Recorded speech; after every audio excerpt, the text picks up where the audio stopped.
Good evening, everyone. Welcome to this edition of the Regal Life series. Regal Life series is a weekly live series that aims to enable coaches to build a prosperous coaching business by becoming the best coaches that they can be. Regal Unlimited is a leadership development company that has over a decade of excellence in disrupting leadership development through coaching and coach training. In this edition of the Regal Life series, I'm glad to have PK Narayanan with us. Mr. PK has been a CEO coach for the last 11 years. He helps CEOs and business leaders scale up their businesses and enhance their leadership presence so that they can position their businesses for long-term success. In our previous edition with Mr. PK, we discussed how can coaches increase their visibility. We build on that today. So if you're a coach looking to become a coach or are just curious, tune in for our 20 minutes live today starting from 9 p.m. to 9:20 p.m. So over to you, PK, for your opening comments. Yeah, thank you, Anirudh. Glad to be here. Yeah, we last time and this time we are discussing how can a coach create visibility. In a way, it means how do we market our coaching business. And for that, first and foremost step is to decide visibility amongst whom, amongst whom we should be visible. Yeah.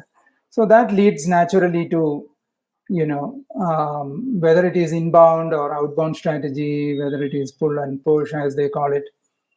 The coach needs to clearly define the target segment where we need to create visibility. It's a deliberate effort, doesn't happen by accident. And creating visibility is first and foremost thing to do is to decide whom we need to address, to whom we should be visible. The second is how to reach them successfully. And for this, we need to know where to find them, where are they looking for solutions, where do they hang out, where do they spend time, how are they searching for solutions, what's their behavior, how do they find solutions. In certain cases, even who are the influencers. So these are some of the aspects that we need to map of the target segment that we identify. And there are channels to reach them, traditional channels such as referrals, networking platforms, chambers of commerce, if you are doing business coaching or leadership coaching and the like. And then the new age channels such as digital world and social media. So one needs to choose even the channels based on whom they want to reach. So I can't overemphasize the need to identify the target segment that we need to reach when we talk about visibility. So PK, in one of our first editions of understanding your niche, so I think this is the underlying thread.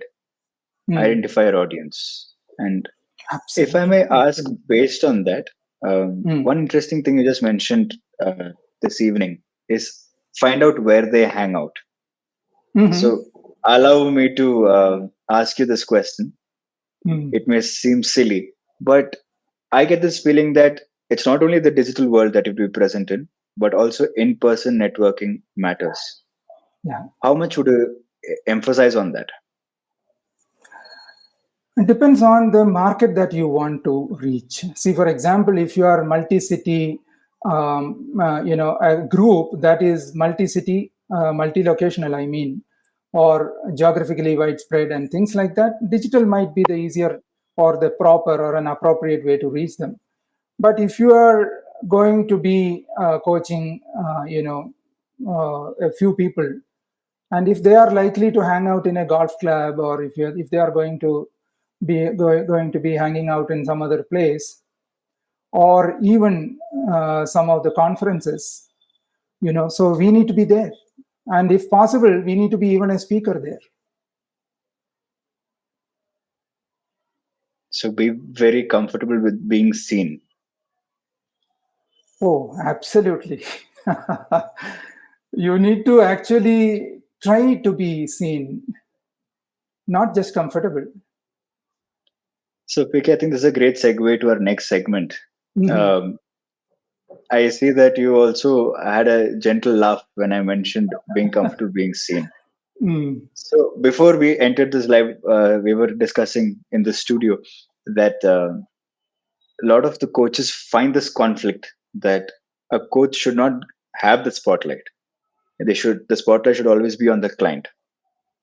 And then you made an interesting comment that let that be restricted to the coaching conversation. What would you like to share about that with the audience? Yeah, that is true. The spotlight is on the client, but that was during the coaching session, not for winning coaching contracts. So in the coaching session, yes, they said spotlight must be on the client. I totally agree with that, and that is what whoever is doing coaching would always practice. But winning clients is not by putting spotlight on them. Winning clients is, by being visible to them, and we need to help them to find us. It's not that they find us accidentally. Yeah. So we need to be deliberate with that. We need to be intentional about it. If you have become a coach, and if you are prepared to play a role of a coach, then our purpose is to serve as many as possible, isn't it? And how do we serve as many as possible without being visible to them? We don't know all of them. And then the next best way is for them to know you. See, the connection has to happen some way, isn't it? Either I need to know all of them, or many of them should know me. Otherwise, the connection doesn't happen. It's as simple as that. Thank you for that, PK. So, it's a beautiful way that you structured that. Being Mhm. visible is the best way you can serve people. How will they Mm. know you if they cannot find you? And this is something that you also speak about quite a bit, even in one to one interactions with your clients. I have just one more question with respect to the belief system. Broadly, if we categorize people, there are two types of people: there are introverts and there are extroverts. And Mhm. then there are the ambiverts also. But for the sake of discussion, let's keep these two groups. People in general have this belief that for extroverts, it's very easy to be seen, to network. For a coach who thinks he's an introvert, what are some things that he or she can do to be visible? Mm. Anirudh, what do you think leaders are? Are they visible? It's very nuanced, I would say. They're just enough visible. What about leaders who are leading large organizations? Yeah, they're visible. They are visible. Yes. But most of the Fortune 500 leaders are introverts.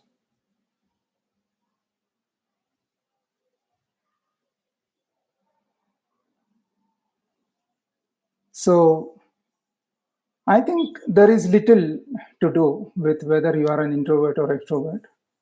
I think as coaches, we do what is needed. And as a leader, you do what is needed.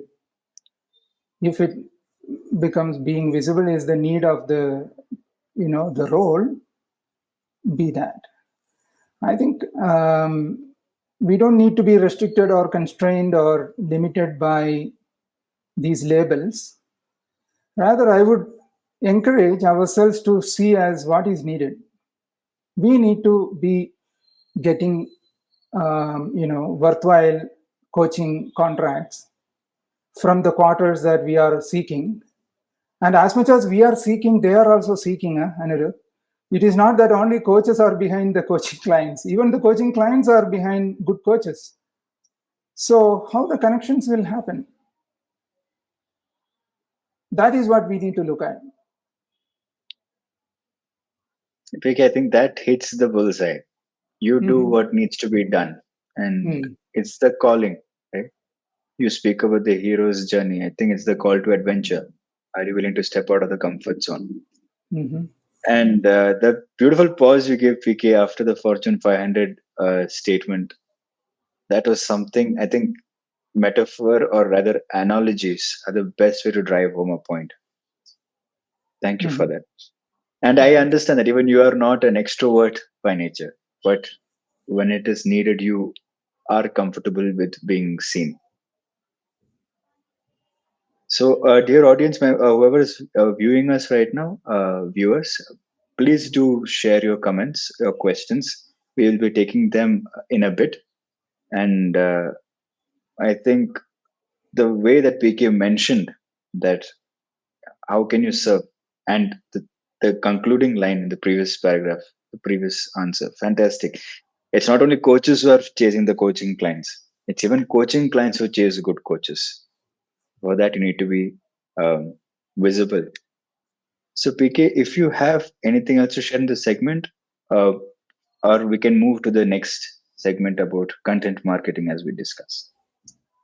Yeah, sure. My encouragement for coaches who are being a bit fearful or a bit reluctant, or thinking that visibility is not natural to me, and some kind of resistance internally, I think they should do what is that we all do very well: coaching. So they need to access somebody to get coached on that. Well, again, dear viewers and audience, please do take note. Get coached if this is a limitation that you feel. Vicky, if I may dare say that there are a lot of these nuggets that you've brought out in this edition. I'm grateful for that. I think we've somewhere forget that we have a community also that can support us that we must Sure. leverage. Yeah. So, with your permission, can I move to the next segment? Of course, yes. So, Vicky, this is something that you have, you're an authority in the community. So, what are your thoughts on coaches and content marketing? And just for the benefit of the viewers, let's just see if you could just quickly introduce what content marketing is also. Sure. Content marketing, a lot is written about it, a lot is available in the web space. But to be,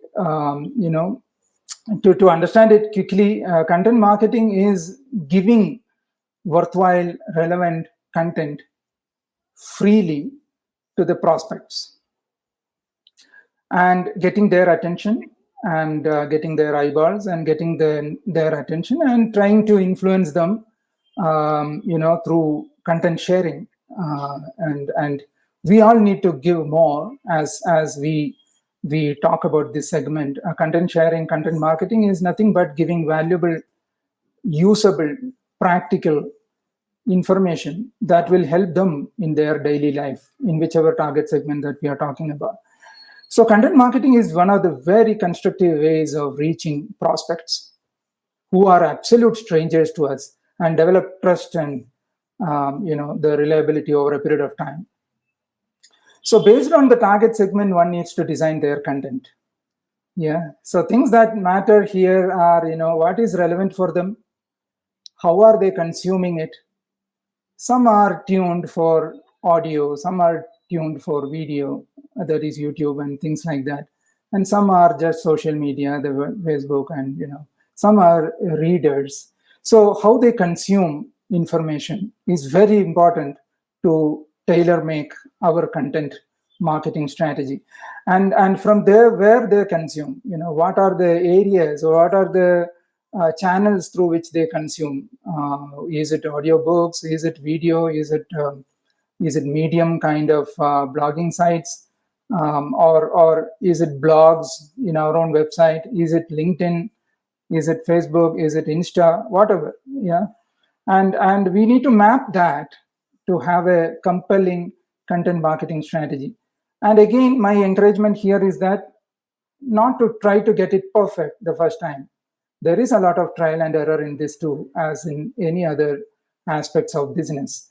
So we need to tailor make our content and marketing accordingly. One size fits all doesn't work. So that is for sure. So one needs to carefully map the target segment's behavior, as I said earlier. What are they looking for, and what is their preferences, and how they consume the content. Yeah, that increases the probability of you reaching them successfully. And then briefly, what we discussed in part one, the three areas of execution is the type of content, the frequency, and the consistency. So we need to market the appropriate content, the type of content, and we need to decide the frequency. We shouldn't be going overboard. At the same time, we shouldn't be missing or lesser in number in terms of frequency, I'm saying, in terms of sharing. And we need to be consistent.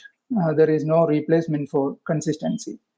And today we are far more equipped to reach our prospects through multi-channels, the SEOs and Google Ads, the digital platforms such as LinkedIn, Facebook, Instagram, YouTube, various blogging platforms such as Medium, or podcasting through Spotify. Other platforms are also there, and such other, depending on the chosen target segment. So the proof of the pudding, though, Anirudh, I need to tell you, is that the ultimate test is that whether we are visible to them when they are searching for us.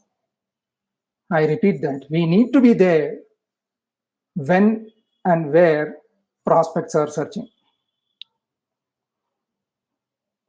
So, PK, if I may just ask a couple of questions around that same theme.